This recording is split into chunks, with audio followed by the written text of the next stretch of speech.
I've always been fascinated by the dark tales my grandmother told me, especially the one about Baba Yaga, the witch who lived in a house that walked on chicken legs. She was said to lure children into her lair with promises of magic, only to feast on them. Those stories haunted my childhood, nights spent tossing and turning, afraid that her hollow eyes might be watching me from the shadows. Yet, there was a part of me that craved adventure, that wanted to prove that these were just tales meant to scare kids. Curiosity and rebellion surged within me one gloomy afternoon, and I decided to explore the woods behind my grandmother's house. As I ventured deeper into the forest, the trees loomed above me, their twisted branches blocking out the sunlight. The ground was littered with leaves that crunched beneath my feet, and the air felt thick with a dampness that chilled my bones. Despite the unsettling atmosphere, I pressed on, drawn by an invisible force that seemed to guide my steps. The deeper I went, the more the sounds of the forest faded into an eerie silence. I could feel my heart racing, each beat echoing in the quiet around me. Eventually, I stumbled upon a clearing where the infamous hut stood. Its legs twisted and gnarled, swaying slightly as if it were alive. It looked like something out of a nightmare, the windows dark and empty, and the door slightly ajar, beckoning me to enter. I stood frozen at the threshold, fear gripping me, but then I heard a voice from inside, smooth and inviting. "Come in, dear child. I've been waiting for you." The door slammed shut behind me as I stepped inside, sending a jolt of terror through my body. The hut was dimly lit, filled with shadows and shelves lined with jars of grotesque things, severed limbs floating in murky liquids, eyes staring blankly from the darkness, and hearts preserved in dark, viscous fluids. My stomach twisted at the sight, and I fought the urge to retch. I had read about witches and their ghastly collections, but this was different. This felt real, and I was alone in the heart of it. Then Baba Yaga appeared before me, her wild hair framing a face lined with age and malice. Her iron teeth gleamed in the dim light, striking terror into my heart. "Welcome, sweet child," she said, her voice a seductive whisper that promised both danger and delight. "I can give you power beyond your wildest dreams." My heart raced with both excitement and dread. "What do I have to do?" I asked, already knowing the answer I would have to face. "I need a sacrifice, a soul to feed my power," she replied, her eyes glowing with hunger as they locked onto mine. "Find someone for me, and I will grant you the magic you desire." The darkness within me stirred, urging me to obey. Reluctantly, I nodded, feeling the weight of my decision. Baba Yaga then instructed me to return with a victim, and I felt a sick thrill run through me. As I left the hut, the forest around me seemed darker, the trees closing in as if they were witnesses to my impending crime.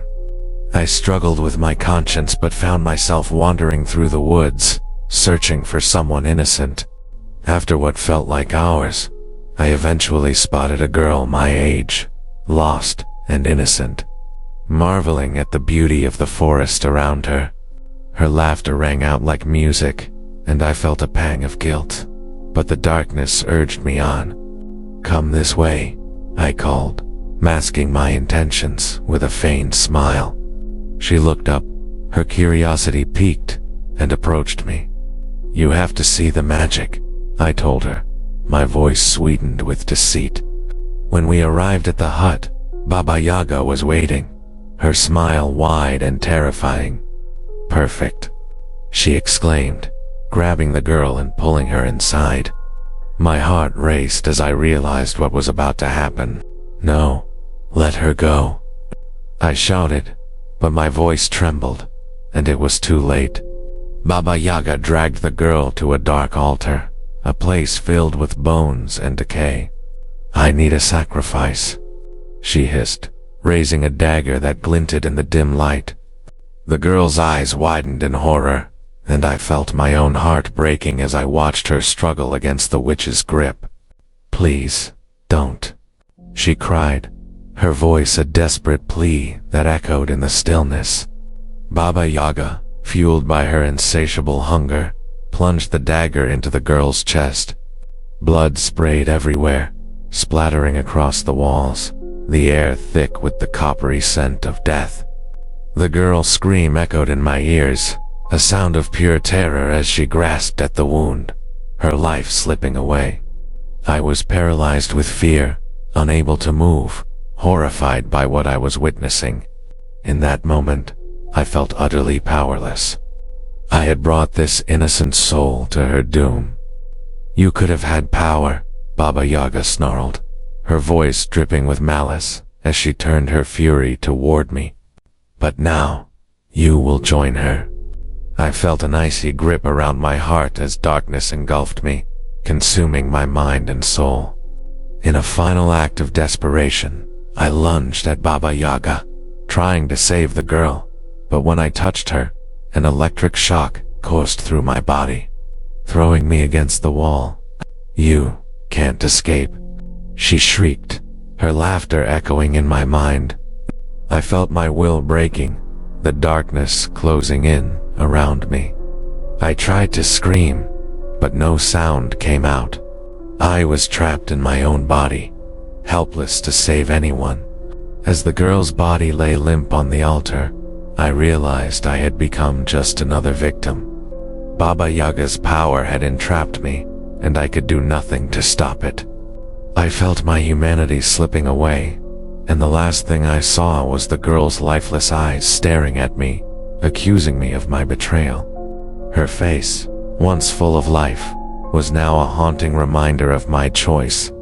Now, I wander the woods, forever trapped in Baba Yaga's lair, waiting for the next unsuspecting soul to lure in. The cycle continues, and I am powerless to break free, a hollow shell of the person I once was. Each night, I see Baba Yaga prepare her ritual, her hunger growing as she sharpens her blade, her eyes gleaming with excitement at the prospect of a fresh soul. As time drags on, the forest changes. The trees become twisted and dark, mirroring the corruption within me. I watch as innocent wanderers stumble into the clearing, their laughter and light echoing through the woods. I can see their naivety, their belief that they are immune to the darkness lurking in the shadows. I want to warn them, to scream for them to turn back, but I can't. I am forced to stand by and watch as they are drawn to the hut, just like I was. Each time a new victim arrives, I feel the darkness within me surge, as if it recognizes kindred spirits. I see the glimmers of hope in their eyes as they step inside, and I can almost taste their fear as it rises. I've become a mere puppet, a lure to draw in more souls for Baba Yaga, and I hate myself for it. The day finally comes when a group of 3 friends wanders into the clearing, their laughter cutting through the suffocating silence. I can feel my heart racing as they approach the hut. I want to scream, to tell them to run.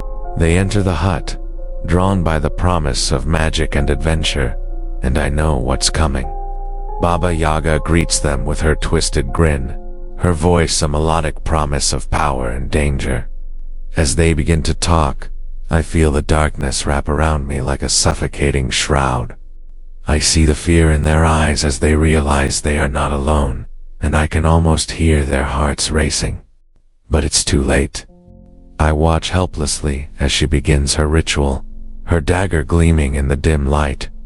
The first victim screams, and I feel the familiar grip of despair wrapping around my throat. I scream inside, but it's a sound only I can hear. I want to shout, to tell them to run, to escape this fate, but the darkness is too strong. As the altar is stained with fresh blood, I feel a part of me die with each scream, each soul consumed. The last thing I see before everything goes dark is the faces of my friends, twisted, terrified and pleading for help. Their screams are haunting, echoing in my mind as I slip into the void, joining the souls trapped in this nightmare. Now, I wander the woods, forever stuck in Baba Yaga's lair, waiting for the next innocent soul to lure in. I am just another thing, watching, waiting, and feeling the weight of the lives lost, all because of my choices. I am trapped, lost in the darkness, unable to break free from the cycle of death that has become my existence.